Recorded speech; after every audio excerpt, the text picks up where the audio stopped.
Hello दोस्तों, 27 फरवरी को आने वाला भौतिक विज्ञान का पेपर हमें मिल चुका है। तो जल्दी से इस पेपर को पूरा सॉल्व कर लीजिए, क्योंकि बताया जा रहा है कि यह पेपर आपके बोर्ड एग्जाम में आने वाला है। और इसमें बताए गए प्रश्न बहुत ही मोस्ट इंपोर्टेंट प्रश्न है। एक एक प्रश्न बहुत ही महत्वपूर्ण है और ये प्रश्न हमेशा बोर्ड परीक्षाओं में बन रहे हैं। तो वीडियो बहुत ही महत्वपूर्ण होने वाली है, तो अंत तक देखिएगा। पसंद आया तो लाइक कीजिएगा, ज़्यादा से ज़्यादा हो सके शेयर कीजिएगा, क्योंकि हमें तैयारी करके अच्छे से जाना है। और इसमें जो प्रश्न मैंने बताए हैं वो आपकी बोर्ड परीक्षा के लिए बहुत ही महत्वपूर्ण हैं, तो इनको पढ़कर जरूर जाइएगा। इसको हम सॉल्व भी कराने वाले हैं, पूरा का पूरा पेपर, तो अंत तक देख कर जाइएगा। तो कल आपका पेपर है और अच्छे से करके आइएगा। इसमें से प्रश्न आपको 100% बहुत से प्रश्न आपको देखने को मिल जाएंगे। तो आइए स्टार्ट करते हैं और समझते हैं आज का, देखते हैं आज का पेपर। तो देखिए, सब ऐसा ही होगा। आपका अनुक्रमांक यहाँ पर भरना होगा, रोल नंबर यानी नाम भरना होगा, आपको पेपर कोड होगा 346, ये भी हो जाएगा। ठीक है, जो आपका परीक्षा वर्ष हो जाएगा भौतिक विज्ञान, गुणांक 70 अंक का, समय पर 3 घंटे 15 मिनट का हो जाता है। निर्देशांक प्रारंभ में परीक्षार्थी को 15 मिनट पढ़ने के लिए, प्रश्न पढ़ने के लिए निर्धारित होते हैं। तो आइए सबसे पहले हम चलते हैं अपने पहले प्रश्न की तरफ, जो कि है यानी किस भौतिक राशि के मात्रक वोल्ट प्रति मीटर तथा न्यूटन प्रति कूलाम दोनों हैं। तो आपने एक परिभाषा पढ़ी होगी कि वैद्युत क्षेत्र में रखे किसी एकांक परीक्षण आवेश पर लगने वाला बल तथा परीक्षण आवेश के मान की निष्पत्ति को यानी अनुपात को वैद्युत क्षेत्र की तीव्रता कहते हैं। ई बराबर हमने F/Q पढ़ा है। तो F क्या होता है? बल। क्या होता है? बल। आवेश आवेश का मात्रक क्या होता है? Q जो क्या है? आवेश है। ठीक है, क्यू क्या है? आवेश है। तो बल का मात्रक क्या है? न्यूटन। आवेश का मात्रक क्या होता है? कूलाम। तो न्यूटन प्रति कूलाम किसका मात्रक है? वैद्युत क्षेत्र की तीव्रता का। तो ये सही आंसर हो गया क्या? वैद्युत क्षेत्र की तीव्रता, उसी का मात्रक वोल्ट प्रति मीटर हो जाता है। फिर देखिए, डोमेन किस पदार्थ के बने होते हैं? तो वे लोह चुंबक पदार्थ के बने होते हैं। फिर देखिए अगला प्रश्न है, एक अवतल दर्पण की फोकस दूरी 30 सेमी है, तो उसकी वक्रता त्रिज्या क्या होगी? तो आपने फॉर्मूला पढ़ा होगा, F बराबर R/2। तो क्या निकालना? उसकी वक्रता त्रिज्या निकालनी है। तो कैंची गुणा करेंगे तो R बराबर F/2 यानी वक्रता त्रिज्या फोकस दूरी की दूनी हो जाती है। तो कितने? 30 है। तो 30 गुणे 2 यानी 30 दूनी 60। तो 60 आंसर हमारा सही हो जाएगा। अगला है, 4 डायोप्टर और -2 डायोप्टर क्षमता के 2 लेंस संपर्क में रखे गए हैं, संयुक्त लेंस की फोकस दूरी क्या होगी? तो आपने पढ़ा होगा कि P बराबर P1 प्लस P2। क्या होगा? P बराबर P1 प्लस P2, संयुक्त संपर्क में रखे दो लेंसों की संयुक्त फोकस दूरी का सूत्र हो जाता है। तो एक पहला है 4 डायोप्टर और दूसरा है -2 डायोप्टर। तो 4 में से 2 जाएंगे तो कितने बचेंगे? 2। ठीक है, क्या बचेगा? आपका जो 2 डायोप्टर बच जाएगा, यानी जो P कितना होगा? 2 डायोप्टर बच जाएगा। हमें क्या निकालनी है? संयुक्त लेंस की फोकस दूरी। तो हमने वही सूत्र लगाना है, पी में जो F बराबर 1/P। ठीक है, 1/P है सेंटीमीटर, 100 सेंटीमीटर मान लेते हैं। तो क्या होगा? F बराबर जो हमने 100/P, P क्या है? जो 2 कितना है? जो P कितना है? 2 है। तो हम भाग देंगे 2 से, तो कितनी बार? 50 बार चला जाएगा। तो सही आंसर क्या होगा? 50 सेमी हो जाएगा। ठीक है, तो 50 सेमी आंसर इसका आ जाएगा।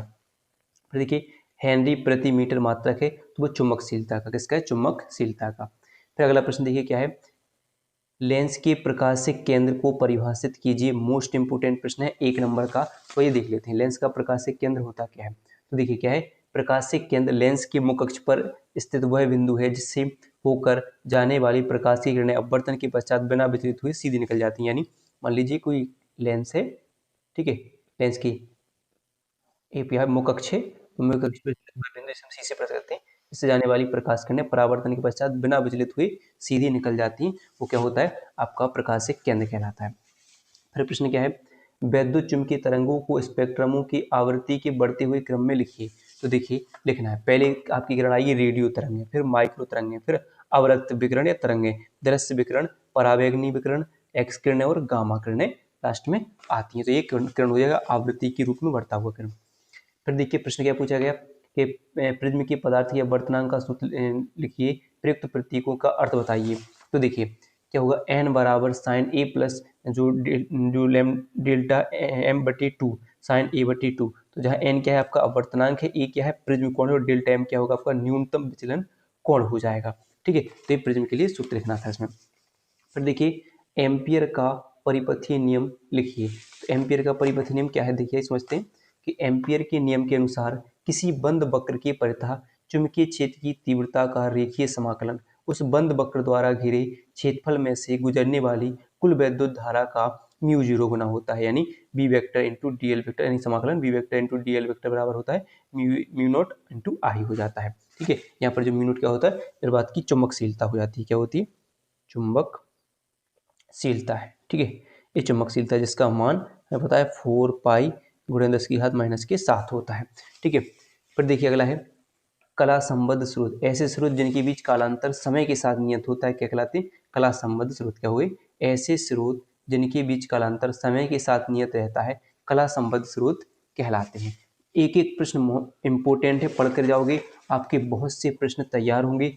देखिए जो मैंने इससे पहले पिछली वीडियो बनाई थी उसमें लोग गलत कमेंट कर रहे थे बच्चे कि जो अब बेवकूफ़ बना रहे हो या ये पेपर नहीं आएगा या नहीं आएगा। भाई मैं आपको प्रश्न तैयार करा रहा हूँ, आपको प्रश्न बता रहा हूँ कि इम्पोर्टेंट है, इनको पढ़कर जा सकते हो, आप कर सकते हो। और ये प्रश्न आपकी बोर्ड परीक्षा में मैं आप पिछले पेपरों को देखकर बता रहा हूँ कि गारंटी से आपके पेपर में आ सकते हैं, क्योंकि ये सबसे ज़्यादा पेपर बनने वाले प्रश्न होते हैं। तो वीडियो को अंत तक देख लीजिएगा, पेपर में इम्पोर्टेंट है, इससे पेपर यानी प्रश्न आ सकते हैं आपकी बोर्ड परीक्षा में।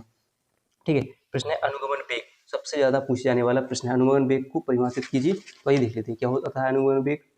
तो वह सूक्ष्म नियत वेग जिसके द्वारा चालक में मुक्त इलेक्ट्रॉन आयनों से टकराते हुए बाह्य विद्युत क्षेत्र के प्रवाह में धन श्रेणी की ओर आगे बढ़ते हैं उसे अपवहन या अनुगमन वेग कहते हैं। इसे हम वी से प्रदर्शित कर सकते हैं, यानी वह सूक्ष्म या नियत वेग जिसके द्वारा मुक्त इलेक्ट्रॉन धन आयनों से टकराते हुए धन श्रेणी के बाह्य विद्युत क्षेत्र के प्रभाव में धन श्रेणी की ओर बढ़ते हैं, यानी इलेक्ट्रॉन आयनों से टकराते हुए धन श्रेणी की ओर आगे बढ़ते हैं, वो क्या कहलाता है, अनुगमन वेग कहलाता है। इसे वी से प्रदर्शित कर सकते हैं।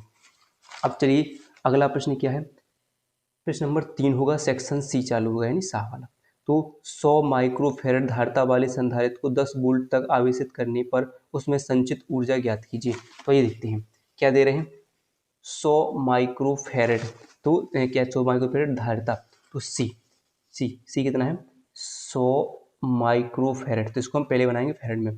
तो सी बराबर 100 माइक्रो मतलब 10 की घात माइनस के 6 फेरेड, 10 की घात माइनस के 6 फेरेड। विभवांतर वी 10 वोल्ट है, वी कितना है 10 वोल्ट है। तो इसके लिए हमें क्या निकालना है, यू, संचित ऊर्जा हमें निकालनी है। तो सूत्र क्या है, यू बराबर 1/2 सी वी स्क्वायर। ठीक है, तो 1/2 सी कितना है आपका, सी कितना है 100 गुणे 10 की घात माइनस की 6 इंटू वी स्क्वायर, तो कितना 10 का स्क्वायर, तो उसका स्क्वायर कितना हो जाएगा, 100 हो जाएगा। ठीक है, ऐसे हो जाएगा। तो अगर हम काटेंगे तो ये इससे आप भाग दोगे तो ये कितनी बार चला जाएगा, 50 बार चला जाएगा नहीं, 50 बार चला जाएगा। ठीक है, अब देखिए हम क्या बचाएगा आपका कि 50 गुणे 100 गुणे 10 की घात माइनस की 6। अब 10 की घात माइनस 6 का मतलब क्या होता है कि जो नीचे से आए यानी इसका भाग, यानी प्लस नीचे आ जाएगी तो इसमें किस में हो जाएगी, प्लस में हो जाएगी। तो हम इसको अगर हम चाहें तो ऐसे भी लिख सकते हैं 50 गुणे 100 बटे 10 की घात प्लस की 6, प्लस के 6 मतलब यानी 6 जीरो, यानी जैसे 1 2 3 4 5 6 जीरो, तो 1 2 जीरो 1 2 जीरो जीरो कट जाएंगे। ठीक, कितने जीरो कट गए, 3 जीरो, तो यहाँ पर भी हम 3 जीरो काट सकते हैं। अब हमारे पास क्या बचा है 5, तो क्या करेंगे हम 5 लिखेंगे, गुणे 10 की घात क्या बचे 1 2 3, तो नीचे काय में हो जाएंगे प्लस में, ऊपर जाएंगे तो दोबारा 10 की घात माइनस के 3 हो जाएंगे, यानी 5 गुणे 10 की घात माइनस के 3 जूल आपका आंसर आ जाएगा। ठीक है, ऐसे हम कर लेंगे। फिर देखिए अगला प्रश्न है जो सबसे ज़्यादा पूछे जाने वाला प्रश्न है, कूलाम के नियम को समझाइए, इंपोर्टेंट प्रश्न है, देख लीजिए। तो कूलाम का नियम क्या कहता है कि इस मान लीजिए कोई दो बिंदु है, बिंदु ए और बिंदु बी है, बिंदु ए पर Q1 आवेश, बिंदु बी पर Q2 आवेश है, जो एक दूसरे से r दूरी पर रखे हुए हैं, इन पर लगने वाला बल क्या है, F है। जो क्या बताता है कि इस नियम के अनुसार दो स्थिर बिंदु आवेशों के मध्य वैद्युत बल Q1 Q2 के परिणामों के गुणनफल के अनुक्रमानुपाती तथा उनके बीच की दूरी r के वर्ग के क्या होता है, व्युत्क्रमानुपाती होता है। यानी जो बल है वो Q1 Q2 यानी आवेशों के परिणामों गुणनफलों के अनुक्रमानुपाती होता है, और इनके बीच की दूरी यानी r के वर्ग यानी व्युत्क्रमानुपाती 1/r², व्युत्क्रमानुपाती मतलब बटे में होता है। अगर इन दोनों को मिला के लिखें तो F Q1 Q2 बटे r² होगा। हटाएंगे चिन्ह, के बराबर जो नियतांक हुआ, जहाँ क्या लिख दिए हम कि जहाँ के नियतांक है, ठीक है, के बराबर क्या होगा Q1 Q2 बटे r² हो जाएगा, ये हो जाएगा कूलाम के नियम के सूत्र हो जाएगा। फिर देखिए, ठीक है, फिर अगला प्रश्न है विस्थापन धारा क्या है, इसका सूत्र लिखिए, एम्पियर मैक्सवेल परिपथ के नियम का सूत्र भी लिखना है। तो क्या होता है देखिए, जो वह धारा जो परिवर्तनशील विद्युत क्षेत्र के कारण अस्तित्व में आती है विस्थापन धारा कहलाती है। जैसे विस्थापन धारा आई डी बराबर epsilon not into d phi E बटे डी टी हो जाएगा। इसके लिए सूत्र क्या होगा, एम्पियर मैक्सवेल परिपति नियम का सूत्र, तो समाकलन B vector into d l बराबर mu nought I C plus I D हो जाएगा। ठीक है, फिर देखिए अगला प्रश्न क्या पूछा गया, प्रकाश वैद्युत प्रभाव, मोस्ट इंपोर्टेंट प्रश्न है, आपके पेपर में साल आ सकता है। ठीक है, तो क्या है प्रकाश वैद्युत प्रभाव, तो देखिए क्या समझते हैं कि जब किसी धातु की सतह पर एक इलेक्ट्रॉन, वही धातु है, धातु की सतह से कोई क्या है, जब किसी धातु की सतह से एक निश्चित आवृत्ति से अधिक आवृत्ति की प्रकाश किरणों को आपतित किया जाता है, इस पर प्रकाश किरणों को आपतित किया जाता है, तो धातु की सतह से इलेक्ट्रॉनों का उत्सर्जन होने लगता है। इस घटना को प्रकाश विद्युत प्रभाव कहते हैं। फिर देखिए अगला प्रश्न है, अब इस जो ये प्रश्न सबसे ज़्यादा इम्पोर्टेंट है। ठीक है, थोड़ी गलती हुई थी क्या कि वीडियो चालू नहीं कर पाया था और मैं बनाता रहा, तो फिर मैं दोबारा इसको बना रहा हूँ। तो इसमें लिखना है क्या है कि अव्यय वेग तथा विद्युत धारा में संबंध स्थापित कीजिए। तो I बराबर n e A v d, यहाँ पर क्या होगा, I धारा हो जाएगी, एन इलेक्ट्रॉनों की संख्या, ई इलेक्ट्रॉन पर आवेश, यहाँ पर ए क्या हो जाएगा क्षेत्रफल, और वी डी क्या होगा अनुगमन वेग हो जाएगा। इसको सिद्ध करके करना है आपके लिए, क्योंकि 3 अंक वाले प्रश्न है, सबसे ज़्यादा मोस्ट इंपोर्टेंट, यानी खंड द आपको अच्छे से करना है, क्योंकि प्रत्येक प्रश्न 3 अंक के पूछेंगे। कम से कम आपसे जो कि 10 प्रश्न के या 5-6-10 प्रश्न के से ज़्यादा प्रश्न बने, 10 प्रश्न पूछे जाएंगे, 1 2 3 4 5 6 8 9 10 प्रश्न, यानी जो आपसे 30 नंबर के पूछ लिए जाएंगे, यानी 30 नंबर के 3 अंक वाले प्रश्न बनने हैं। तो पढ़ के जाना है सबसे ज़्यादा 3 अंक वाले प्रश्न। फिर देखिए अगला है, एक अवतल लेंस की प्रत्येक पृष्ठ की वक्रता त्रिज्या 30 सेमी तथा अपवर्तनांक 1.5 है, इसकी फोकस दूरी ज्ञात कीजिए। तो इसको हम करके देख लेते हैं।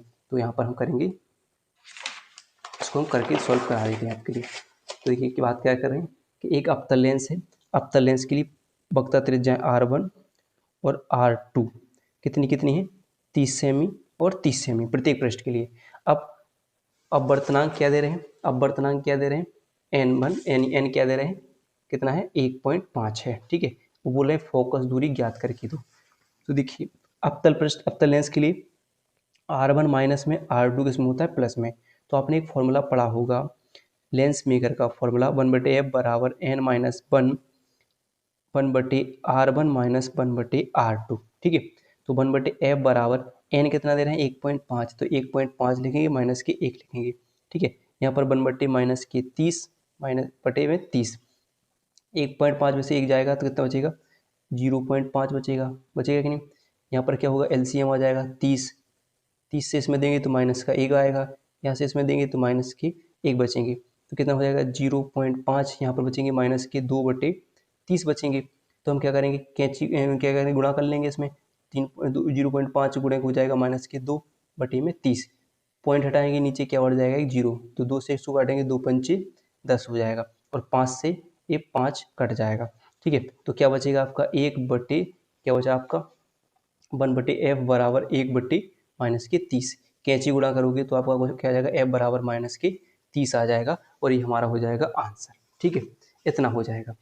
फिर देखिए अगला प्रश्न क्या बताया है कि बायो सेवर्ट का नियम समझाइए। इस नियम का उपयोग करके एक वृत्ताकार धारावाहिक कुंडली के केंद्र पर चुंबकीय क्षेत्र का व्यंजक का निगमन कीजिए। इसको मैं बता रहा हूँ, very very very very important, इसको पढ़कर जाइएगा बायो सेवर्ट का नियम, और साथ में जो वृत्ताकार कुंडली के केंद्र पर उत्पन्न चुंबकीय क्षेत्र का व्यंजक, यहाँ से आपको कर लेना है। नाभिक की बंधन ऊर्जा का अर्थ समझाइए। नाभिक की बंधन ऊर्जा प्रति न्यूक्लियनों की द्रव्यमान संख्या पर निर्भरता लिखिए।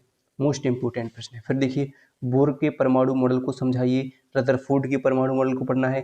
जो अल्फा कणों का प्रकीर्णन जो प्रयोग था उसको पढ़ के जाना है, इंपॉर्टेंट है। फिर लेंस मेकर के सूत्र का निर्धारण करके जाना है, यानी 1/f बराबर n-1 1/R1 माइनस 1/R2 अभी हम बता चुके इससे पहले।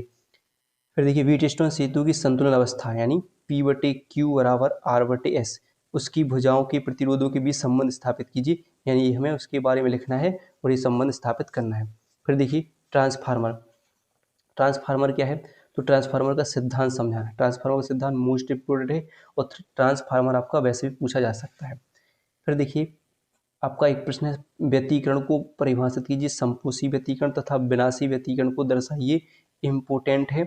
और दीप्त और अधिक फ्रिंज की दूरी के लिए यानी व्यतिकरण के पार्ट से जो है प्रश्न वो बन सकते हैं।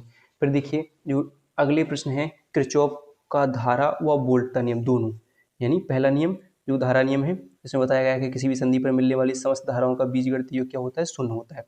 और दूसरा क्या होता है, वोल्ट का नियम, जिसमें बताया किसी परिपथ के प्रत्येक बंद पास के विभिन्न खंडों में बहने वाली धारा तथा उसके संगत प्रतिरोध का गुणनफल का जो बीजगणितीय योग उसके मतलब कि विद्युत भाग बल के योग के बराबर होता है, यानी सिग्मा आई आर बराबर क्या होता है, सिग्मा ई हो जाता है। ये दोनों को सिद्ध करना है।